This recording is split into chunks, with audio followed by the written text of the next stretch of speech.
Democratic Representative Tulsi Gabbard under serious consideration for Trump cabinet.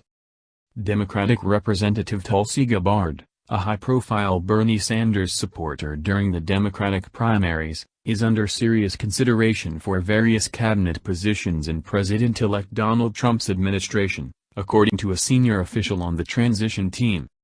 According to the official, the 35-year-old Hawaii congresswoman is being looked as a candidate for Secretary of State, Secretary of Defense or United Nations ambassador.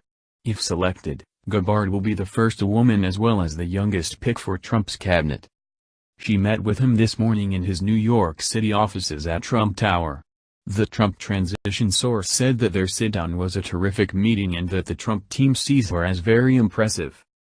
Gabbard, a progressive Democrat, has balked her party in Congress and during the contentious Democratic primaries. In February she left her position as vice chairwoman of the Democratic National Committee to support Sanders.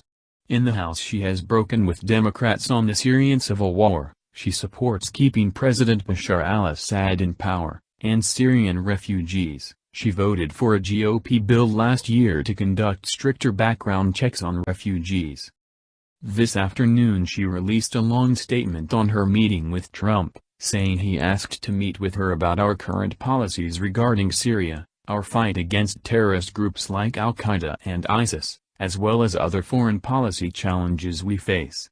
She said they had a frank and positive conversation in which we discussed a variety of foreign policy issues in depth. I felt it important to take the opportunity to meet with the president-elect now before the drumbeats of war that neocons have been beating drag us into an escalation of the war to overthrow the Syrian government, a war which has already cost hundreds of thousands of lives and forced millions of refugees to flee their homes in search of safety for themselves and their families, she said in a statement, adding that she would not let politics get in the way of meeting with the president-elect. I never have and never will play politics with American and Syrian lives. She added that when she disagrees with Trump, I will not hesitate to express that disagreement. However, I believe we can disagree, even strongly, but still come together on issues that matter to the American people and affect their daily lives. We cannot allow continued divisiveness to destroy our country. I shared with him my grave concerns that escalating the war in Syria by implementing a so-called no-fly, safe zone would be disastrous for the Syrian people, our country and the world, she said. It would lead to more death and suffering, exacerbate the refugee crisis, strengthen ISIS and Al-Qaeda and bring us into a direct conflict with Russia, which could result in a nuclear war.